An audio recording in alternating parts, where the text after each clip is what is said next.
Tudo bem com vocês? Eu espero que sim. E comigo também está tudo bem, com a minha família, graças a Deus. Hoje nós vamos terminar a segunda e última parte de língua portuguesa, que está bem mais simples de ser feito, tá? A primeira parte eu achei mais complicado por conta de muita produção de texto, mas essa aqui só tem uma produçãozinha, tá bom? Então a professora fez de uma maneira aqui para vocês ficarem mais interessados, né? Porque tem uns slides assim bem legais aqui. Esse daqui é a continuação, tá? A lebre e a tartaruga. Então, vocês vão ler essa fábula para poder responder a interpretação dela, ó. Então, por que a lebre aceitou o desafio da tartaruga?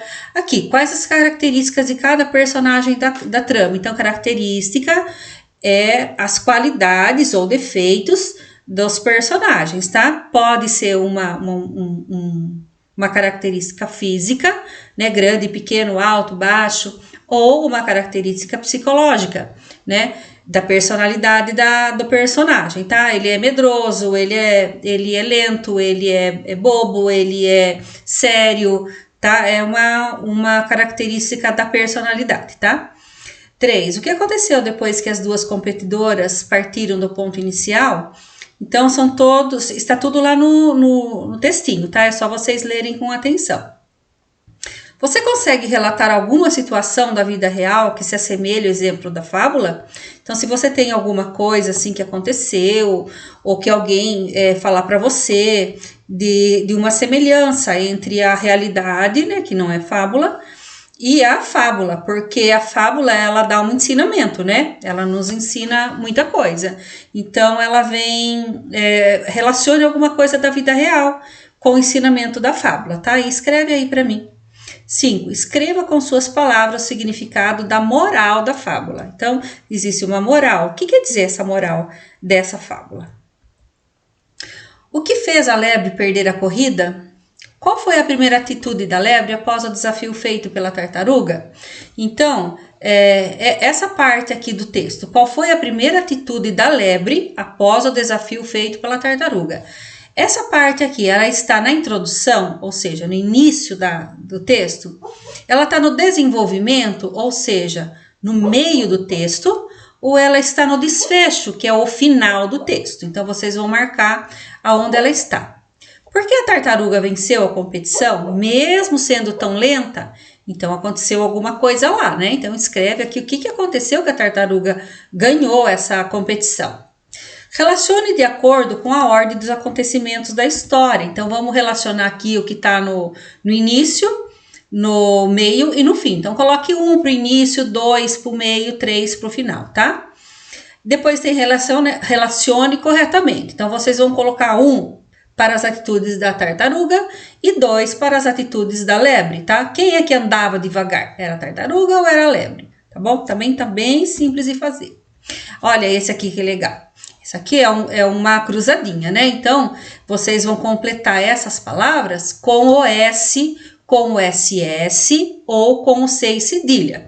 Então, sempre lembrando que eu nunca inicio uma palavra com 2 S's. Então, essa vocês esqueçam. Ela sempre está no meio, nunca no início. E nem com RR, né? Mas aqui nós estamos falando do S. E o C e cedilha também, nunca inicio com C e cedilha, tá bom? Então, é só preencher aqui e preencher a cruzadinha. E eu coloquei um GIF bem legalzinho aqui de torcida, tá? Para que tudo dê certo, tá? Depois eu tenho um texto que é o conto da Pandora, que também é da mitologia grega, tá? Então, tem uma historinha dela aí, que vocês vão ler com bastante atenção, porque os personagens são de nomes da mitologia grega, lá da Grécia Antiga, né? Então, tinha o Zeus, tinha a Pandora, o Hermes, Horas, tá vendo? Não é horas de relógio, tá, gente? É um nome, tá? É uma pessoa que se chamava Horas. Então, vocês vão ler esse texto, ele tá bem legal aqui. Se vocês não estiverem conseguindo ler na folhinha de vocês, tá aqui bem grandão. Aí, vocês vão responder. Por meio da leitura do texto, é possível inferir algumas características psicológicas das personagens apresentadas. Dentre alternativas a seguir, qual não caracteriza adequadamente o personagem ao qual se refere? Então, aqui é o que não caracteriza, tá? E não o que caracteriza. E o que é inferido? Inferido, ó, inferir. Ele está no texto, mas ele não está claramente, tá? Ele está sugerindo, tá bom? Zeus idealizou Pandora para realizar seu plano de vingança, para que tudo saísse conforme planejado. Delegou diferentes funções a seus subordinados. Relacione cada personagem à atividade realizada, tá bom? Então, o que o Hefesto fez, o que ele fez aqui, tá? Essa parte aqui, eu não consegui colocar ela inteira, tá? Então, vocês dão uma olhadinha aí na folha, para vocês verem como que vai fazer essa partezinha aqui que eu não consegui colocar aqui para vocês, tá? Mas foi só esse. A continuação. No parágrafo que você releu para responder a questão anterior, Zeus dá uma ordem a Hefesto, expressa na narrativa por meio do discurso indireto, que é do narrador. Como ficaria a ordem de Zeus se o autor tivesse optado pelo discurso direto, que seria o uso da gravação, do travessão? Reescreva esse trecho utilizando o travessão. Então, vamos primeiro saber o que é discurso direto e discurso indireto. Depois nós voltamos aqui. Então, o discurso direto. Direto, gente, é aquele que eu não uso, aquele que eu uso dois pontos para indicar que um personagem vai falar e uso travessão para indicar o personagem falando. Então, o que é? É um diálogo entre dois ou mais personagens. Então, é um discurso direto. Então, tenho que ter os dois pontos indicando e tenho que ter na linha seguinte, com parágrafo, ou travessão, indicando que esse personagem vai falar, tá bom? E também é iniciado pela primeira pessoa do discurso. Ou sou eu que falo, ou somos nós que falamos. O indireto, ele é completamente diferente. O que eu faço? Ele é introduzido por um verbo de elocução. Ou seja, são verbos que anunciam o discurso, ou seja, introduzem uma fala indicando as atitudes e ações dos personagens, seguido de uma preposição que marca a mudança da voz do narrador para a reprodução da voz do personagem, feita também pelo narrador. É construído na mesma frase, não havendo mudança de linha ou de parágrafo. É feito na terceira pessoa, ele, ela, eles ou elas. Por quê? Porque no discurso indireto não tem um diálogo, é só o narrador que fala. Então ele vai contar. Então ele vai pegar esses verbos que seriam uma ação, dizer, andar, falar. Então ele vai falar, ela andou, ele andou, ela disse, ela comeu, sabe? Tudo isso é ação, ou seja, é algo que está acontecendo. O verbo que está no infinitivo seria dizer. Então, aqui no texto, ela vai ser colocada assim, ela disse, tá? Que é do verbo dizer, tá? Então, e é assim, não tem travessão, não tem introdução de fala de personagem, é só o narrador contando, tá? Então, ele não vai falar assim, olha, o Marcos entrou na sala e disse, dois pontos, na outra linha, travessão. Oi, pessoal, tudo bem? Não. Então, lá no discurso indireto, é o narrador contando. Ele entrou na sala e cumprimentou todos dizendo se estava tudo bem, tá? Então, não tem fala do personagem. É o narrador, é alguém contando algo que ele viu acontecendo, tá bom? Aí eu tenho alguns exemplos do discurso direto para o indireto. Então, o discurso direto seria, ó, travessão, eu comecei minha dieta ontem. O indireto, ela disse que começara sua dieta no dia anterior. No outro exemplo, travessão, vou ali e volto rápido. Alguém contando, que é o indireto. Ela disse que ia lá naquele momento e que voltava rápido. Discurso direto, outro aqui, travessão, nós viajaremos amanhã. Indireto, eles disseram que viajariam no dia seguinte. Então, o narrador está contando. No direto, é o personagem que fala, ninguém fala por ele. Travessão, e ele fala, ok? Então, vamos voltar lá nessa atividade que está pedindo que vocês peguem o discurso indireto, onde Zeus dá uma ordem para Hefesto, lá na narrativa, lá no conto de Pandora. E vocês vão colocar travessão, lógico, porque vocês vão transformar esse discurso indireto em discurso direto. Então, vocês vão colocar aqui travessão. E quem vai falar aí, ó, Zeus dá uma ordem para Hefesto. Então, o Zeus é que vai falar. Travessão, letra maiúscula, Zeus, né? Como ele está falando, né? E está falando para o Hefesto. O Hefesto responde, não sei. Se ele responder, travessão para o Hefesto, porque é outro personagem, e o que existe aí é um diálogo, tá? Entre os dois personagens. Continuando.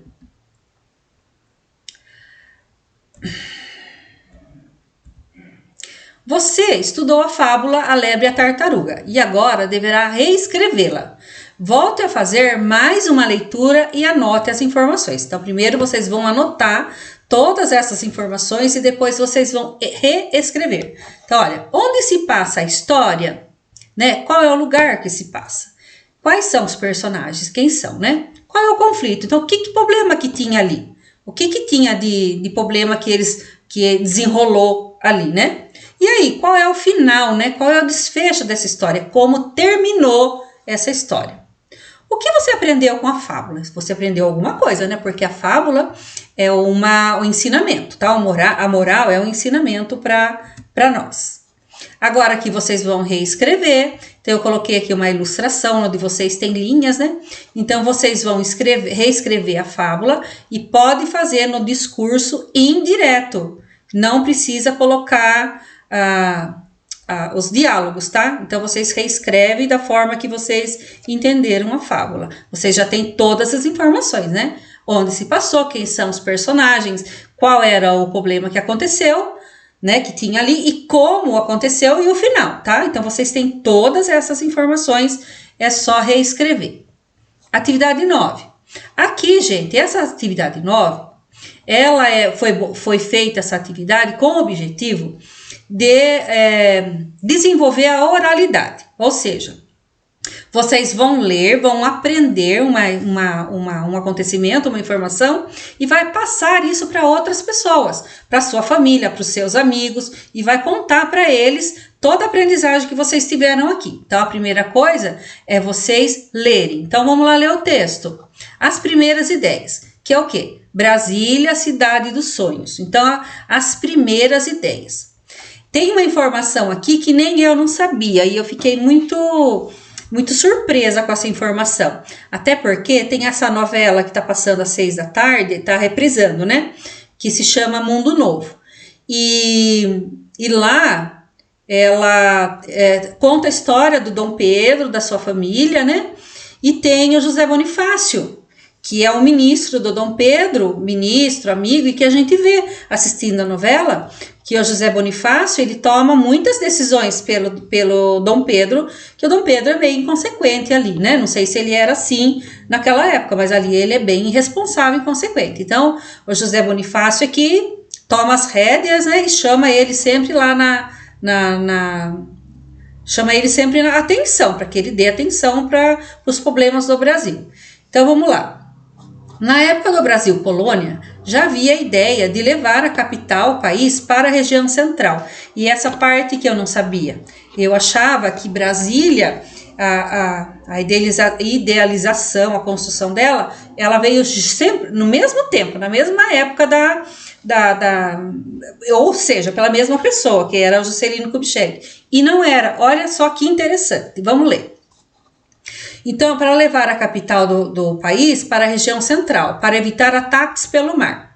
Mas a possibilidade só começou a ganhar força no Império, ou seja, em 1823, aqui ó, José Bonifácio de Andrade Silva, que é esse personagem da novelinha das 6, conhecido como o patriarca da independência, reforçou a proposta de levar a sede das decisões brasileiras para o interior do território e sugeriu pela primeira vez o nome Brasília. Achei muito interessante, eu não sabia disso. sinceramente. Nem na escola eu aprendi.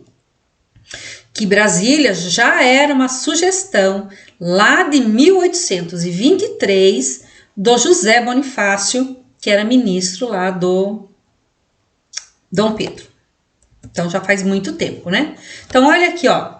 Aqui é o Marco Zero e a esplanada dos ministérios, que é uma foto tirada em 30 de setembro de 1958. Ela está no Arquivo Público do Distrito Federal. Então aqui, olha, já é um projeto, né, da cidade de Brasília.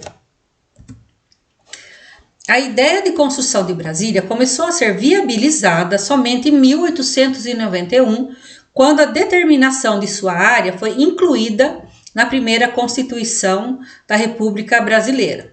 No ano seguinte, um grupo de cientistas foi enviado para explorar o Planalto Central e demarcar a área. A pedra fundamental do novo centro do poder brasileiro foi lançada em 1922, no centenário da independência, próximo à Planaltina, atual região administrativa do Distrito Federal. Em 1956, com nova demarcação da futura capital, o então presidente da República, Juscelino Kubitschek, deu início, de fato, à realização de projeto que durou séculos, né? Que nós já vimos ali anteriormente. Então, aqui está a continuação, né? Que tem quem fez a logística, né? Para o lugar onde seria tudo, a logística onde seria cada prédio, cada rua, tudo foi feito pela Nova Cap, tá? Com o objetivo de selecionar projetos urbanísticos para a construção da cidade. Entre dezenas de propostas, a vencedora do arquiteto e urbanista Lúcio Costa. Então, já foi colocado para ele, né, por Lúcio Costa, e depois ele já entregou pro Oscar Niemeyer, tá? Então vocês vão dar uma lida aqui, que aqui é os lugares, né, lá de Brasília. Aqui está Oscar Niemeyer, né, um arquivo também lá público do Distrito Federal, e ele está projetando, olha, ele é o arquiteto, né, então o arquiteto projeta as construções, tá? Depois tem a continuação aqui, e depois tem a fundação, né? Então, vocês vão, a pesquisa oral, agora leia esse texto para seus familiares, discuta com eles e fale mesmo, tá, gente? Fale lá com os seus familiares, os pais, os avós, que vocês são pequenininhos ainda, né? E conte para eles essas novidades, que eu achei muito interessante, tá? Então, fale com eles. O que vocês leram aqui, conta para eles, tá bom? É isso que a gente faz quando a gente exercita a oralidade. A gente fala, a gente aprende, tem uma informação e passa essa informação para outras pessoas, né? Então, ó, selecione e escreva abaixo 3 informações presentes no texto que você achou mais interessante sobre a capital do nosso país. Caso tenha internet disponível, pesquise em alguns sites mais informações sobre a capital do Brasil. Então, eu coloquei aqui para vocês um filminho também, ó. É o último slide. Vocês clicam aqui, ó. E vocês vão assistir, é um filme teatro, tá? É uma espécie de teatro feito por essas pessoas. Domingos? Olha, são os... O que você quer dizer com isso? As pessoas que trabalharam na construção de Brasília. Tá muito abusado, né, Cício? Olha, eu tô cortando, tá? E depois tem os historiadores contando, dessa condição de né? Como que foi, né? Como que as pessoas, às vezes quase nenhum. como que essas pessoas foram recrutadas para trabalhar em Brasília, né? Eles contam muito, tem muitas histórias, né? Sobre Brasília, sobre a época da construção. Então tem os historiadores, né? E também tem pedaços reais da fundação, da inauguração de Brasília. Vocês assistam aqui, ó, são 10 minutinhos, mas são coisas muito importantes, tá? Que vocês vão gostar, são informações importantes, e mostre para os pais, assista esse filminho, pesquise mais na internet. Eu também achei na internet o dia da inauguração, eu vi o Juscelino Kubitschek, foi muito legal. E ele está colorido ainda, viu, gente? Assista lá, ok? Então, essa parte de língua portuguesa era só isso, tá bom? Espero que vocês façam todas as atividades, façam uma letra bonitinha, compreensível, legível. Também, assim, separa, tá, gente? Separa o que é de língua portuguesa num bloco só, põe um clipezinho. Separa o de matemática, outro clipezinho. A artes, educação física e inglês, separado, tá? Porque a maioria coloca tudo junto nas folhinhas. E aí eu trago um monte embora, tem que devolver lá na escola, porque daí os outros professores precisam também para corrigir, que elas não vêm comigo. Então, por gentileza, coloca tudo separadinho. Assim, quando eu for buscar, eu pego só os meus. Eu trago os meus embora e deixo lá o da professora de artes, a professora de educação física e da professora Bárbara de inglês, ok? Então, muito obrigada. Essa semana ainda eu vou fazer as aulas de matemática e até no final da semana, se Deus quiser, as de interdisciplinar. Nós ainda não temos data para devolver essas atividades. Porém, não deixe para a última hora, porque daí vai fazer correndo, vai estressar a mãe, vai estressar a família e vocês vão conseguir fazer isso aqui sozinho. Se assistir o vídeo, tá bem explicadinho, não tá? Se não tiver, entre em contato comigo, né? Quem puder, entre em contato comigo e tira as dúvidas, ok? Então, olha, muito obrigada. Eu quero agradecer pelas atividades entregues, muito obrigada mesmo, graças a Deus. A maioria dos meus alunos mandaram as atividades, elas estão sendo corrigidas, elas vão ter notas. Assim que a gente puder divulgar essas notas, eu venho aqui e divulgo para vocês, ok? Então, muito obrigada, fique com Deus e até logo, se Deus quiser.